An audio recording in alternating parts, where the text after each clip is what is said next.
तो आखिरकार SCO meeting में अब पुतिन भी पहुंच चुके हैं और पुतिन ने पहुंचते ही यहां पर एक धमाकेदार बयान दिया है, जानेंगे। वहीं पीएम मोदी म्यांमार के नेता से भी मिल रहे हैं और इन सब के बीच में अब अमेरिकी मीडिया नाराज होना शुरू हो रहा है डोनाल्ड ट्रंप के ऊपर। ये सब कुछ तुम्हारे कारण हो रहा है, जानेंगे ऐसा क्यों कहा जा रहा है। जियोपॉलिटिक्स में बहुत कुछ चल रहा है, हमेशा की तरह वर्ल्ड मिरर के इस एपिसोड में जानने को मिलेगा बहुत कुछ, इसलिए वीडियो को अंत तक जरूर देखें। पीएम मोदी और राष्ट्रपति जेलेंस्की के बीच में बातचीत हुई। चूंकि पुतिन से मुलाकात होनी है और राष्ट्रपति पुतिन से पीएम मोदी की बात होगी, इससे पहले कथित तौर पर जेलेंस्की की तरफ से फोन आया और यहाँ पर जेलेंस्की ने कहा, ट्वीट करके इस चीज को बताया भी कि हमने यहाँ पर पीएम मोदी से बातचीत करा। मैंने उन्हें बताया कि ट्रंप के साथ, अमेरिका में यूरोपियन लीडर वगैरह के साथ हमने एक शेयर्ड विजन पर बातचीत करी थी। हम एक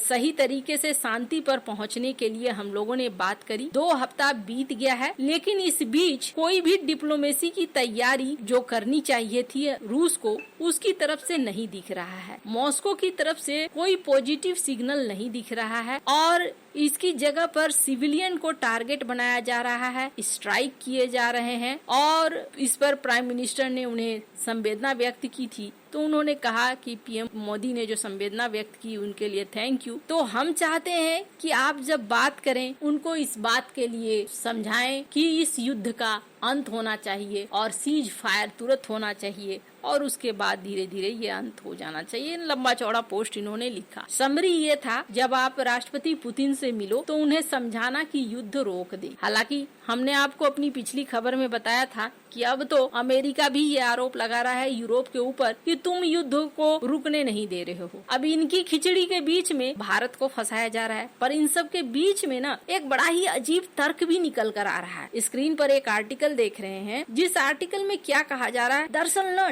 ट्रंप एक अलग लेवल का पॉलिसी खेल रहे हैं। ये फ्रीडमैन का कहना है, जाने माने पॉलिटिकल जानकार हैं, और वो क्यों कह रहे हैं ऐसा? क्या जानबूझकर ट्रंप भारत के ऊपर टैरिफ लगा रहे हैं या चाइना को क्या दिखलाना चाहते हैं वगैरह वगैरह, उस पर भी बात करेंगे। पर यहाँ पर देखिए एक पूरा का पूरा सीन बदलता हुआ नजर आ रहा है। पीएम मोदी जब यहाँ चाइना पहुँचे, शी जिनपिंग से बातचीत हुई। हाँ, एक और प्रश्न था कि इस मीटिंग में डॉक्टर एस जयशंकर नहीं दिख रहे हैं। डॉक्टर एस जयशंकर जापान वाली मीटिंग में भी नहीं दिखे, यहाँ पर भी नहीं दिखे। पर इसके पीछे कारण बताया जाता है कि कुछ स्वास्थ्य समस्याओं के साथ साथ यूरोप में भी कुछ ऐसा चल रहा है जिसको हैंडल डॉक्टर एस जयशंकर कर रहे हैं। खैर, अब क्या है वो आधिकारिक बयान जब तक नहीं आएगा तब तक कहना मुश्किल होगा। लेकिन इससे पहले भी डॉक्टर एस जयशंकर चाइना जा चुके थे। अब यहाँ पर जो डेवलपमेंट हो रहा है वो डेवलपमेंट बहुत तेजी से हो रहा है। पीएम मोदी और म्यांमार के सैन्य तानाशाह के बीच में मुलाकात हुई। हालांकि ये मुलाकात काफी लंबे समय बाद हुई है। तख्ता पलट के बाद इस तरह की मुलाकात जल्दी देखने को नहीं मिली थी। और इसके अलावे सीसीबी के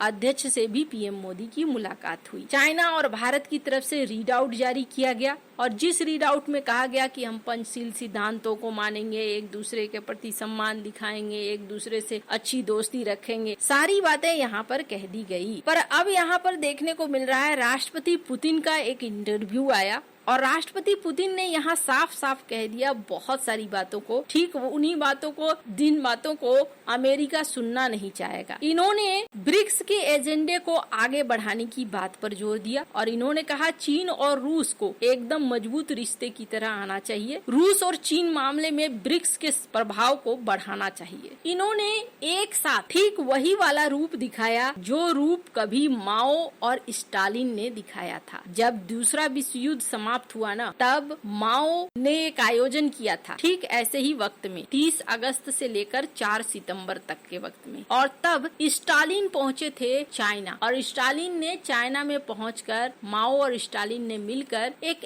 एग्रीमेंट तैयार किया और जिसमें कहा था कि हम एक दूसरे का साथ देंगे, कुछ भी ऐसा होता है, माहौल बनता है एक दूसरे के खिलाफ, तो हम साथ देंगे। और स्टालिन ने साथ भी दिया था। जब कोरियाई युद्ध हुआ था तब स्टालिन का सपोर्ट मिला था माओ को। और उस समय अमेरिका और पश्चिमी देशों को यानी कि यूरोपीय देशों को एक बड़ा संदेश गया था और ये संदेश था कि भाई हम एक हैं। हालांकि फिर समय बदला, हालात बदले, पर एक संदेश जरूर गया। यही संदेश यहाँ पर इस वक्त राष्ट्रपति पुतिन भी दे रहे हैं और वो भी बता रहे हैं कि भाई हम एक हैं, पश्चिमी देश इस चीज को समझो। और सबसे बड़ी बात क्या है ना कि पश्चिम ने खुद से अपने ही पैरों पर कुल्हाड़ी मारी है और अब इन्हें एहसास भी हो रहा है। द स्टेटमेंट की इस खबर को देख सकते हैं जिसमें कहा जा रहा है कि न्यूयॉर्क टाइम्स में एक आर्टिकल छपा है और अब पश्चिमी मीडिया आलोचना कर रही है ट्रंप की। और आलोचना इस बात की कर रहे हैं कि आपकी वजह से ऐसा हो रहा है कि माहौल बदल रहा है। आपने जो टैरिफ लगाया, इस टैरिफ की वजह से आज भारत, चाइना और रूस इन दोनों से मिल रहा है और इस बड़े गठबंधन का हिस्सा हो रहा है। चाइना को एक मौका मिल गया है। चाइना ने दुनिया की बड़ी बड़ी इकोनॉमिक शक्तियों को एक लाना शुरू कर दिया है। जिन देशों को चाइना अपने घर के अंदर इस वक्त सम्मेलन में बुला रहा है वो कोई आम नहीं है बल्कि बड़ी शक्तियां हैं। ये बात तो गलत नहीं है, ये बात बिल्कुल सही है। हालांकि आपको बता दूं कुछ ऐसे कंफ्यूज करने वाले स्टेटमेंट भी आ रहे हैं जैसे कि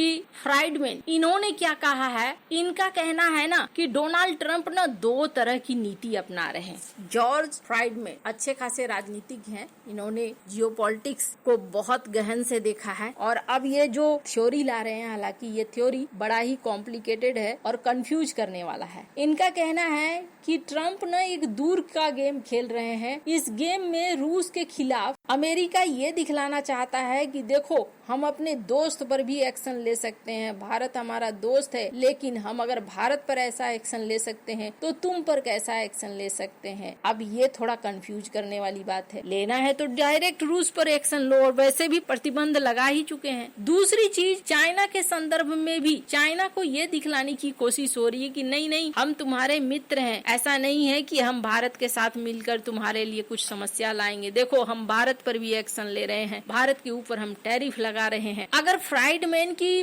बातों को समझे तो ये तो पूरा थ्योरी कंफ्यूज करने वाला है। लेकिन एक चीज जरूर दिख रही है कि अभी तक डोनाल्ड ट्रंप ने डिफेंस सेक्टर को हाथ नहीं लगाया है, किसी हथियार को नहीं रोका है, किसी युद्धाभ्यास को नहीं रोका है। युद्धपोतों का आना जाना इंडो पैसिफिक में उसी तरीके से लगा हुआ है। कल भी हमने आपको बताया था कि जापान में अपनी मिसाइलों की तैनाती अमेरिका वैसे ही कर रहा है। तो अभी अमेरिका वेट एंड वॉच वाले मोड में था, लेकिन जिनपिंग ने मौके का फायदा उठा लिया है और इतने बड़े एससीओ समिट को करके अब जिनपिंग दुनिया को ये दिखला रहे हैं, खास करके पश्चिम और यूरोपीय देशों को ये दिखला रहे हैं कि देखो सारी इकोनॉमिक शक्तियां अब एक जगह इकट्ठा हो रही हैं। वहीं राष्ट्रपति पुतिन भी ये साफ कर रहे हैं कि ब्रिक्स के एजेंडे को हमें आगे बढ़ाना होगा। तो आगे बहुत सारे बदलाव देखने को मिलेंगे। आपको क्या लगता है इन सब मामले में, आपकी क्या राय है, कमेंट कर जरूर बताएं। जल्द मिलते हैं अगली वीडियो में नई खबर के साथ।